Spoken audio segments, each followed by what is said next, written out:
We live together, we act on and react to one another, but always and in all circumstances we are by ourselves.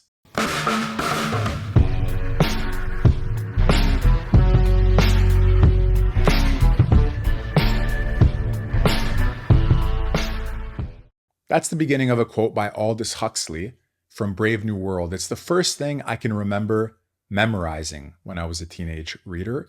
And here's the complete thought. We live together, we act on and react to one another, but always and in all circumstances we are by ourselves. The martyrs walk hand in hand into the arena. They are crucified alone. Desperately, lovers try to fuse their isolated ecstasies into a single self-transcendence. In vain. By its very nature, every embodied spirit is doomed to enjoy and suffer in solitude. Now that's quoting from memory. Maybe I got a word or two wrong, but the basic idea for sure is what Aldous Huxley tried to convey. So is that right? Is it true that we are doomed to enjoy and suffer in solitude? It's not so straightforward. Martin Heidegger said that each man must die his own death. Nobody can die for you. And death is a very individuating thing. So when the martyrs walk hand in hand into the arena and nevertheless they are crucified alone, that does tell us that your death is somehow yours and yours alone, even though it has meaning for the people around you. They have to prepare the funeral rites. They have to figure out, if they haven't already, where and how you're going to be buried. There are costs. There are things to have to administrate in and around death.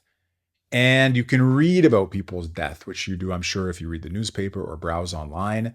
You can hear about people's deaths, but somehow you can't vicariously die.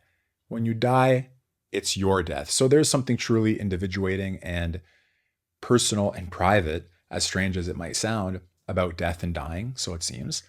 And yet, on the other hand, is it true that always and in all circumstances we are by ourselves, which is what Huxley says?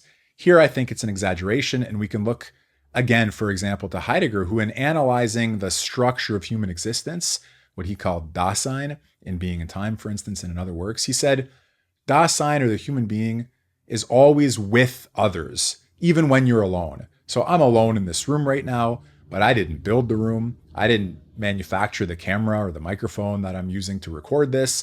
I know implicitly that by virtue of making this recording, there's an audience that will see it and that will hear it. So even though I am in solitude, in some sense, I'm alone, but in another sense, my whole experience of life and living is even now referred to others. I'm waiting for people to come home who I know are at the grocery store, for instance, and I know that I have meetings tomorrow. I know that I had things I did with other people today. Is it true that always and in all circumstances we are by ourselves? What Huxley said, or is it true what Heidegger said, that we are always being with others, even when we have the appearance of being alone, like right now? I think Heidegger is closer to the truth on that matter than Huxley is. And, you have to think about it. So I wonder, what's the first significant piece of writing you ever committed to memory? Can you write it in the comments for everybody to have a look and a say about? And what do you think of this thought of Huxley's? There's some truth to it. Those are always the trickiest thoughts in some way, where to some extent they're true and we have to work out just how true they are or are not. Well, it's a beautiful phrase. It's a kind of somber sentiment, but really well articulated and nicely expressed.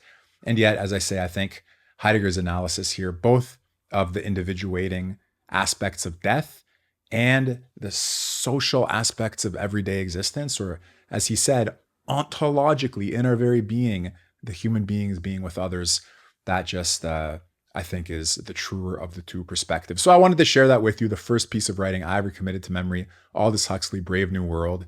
And I think the reality is a little bit more hopeful, a little bit more friendly, and a little bit less somehow grave, melancholy, somber, and alone than was conveyed in that passage. So thanks for watching. From time to time, I'll have these shorter videos just expressing a short thought. And on other occasions, we'll do the longer deep dives into, 1.5 or 2 hour examinations of a dense piece of writing. So I hope you enjoyed this. Like, share, subscribe, follow all the rest of it, and take care. See you in the next video.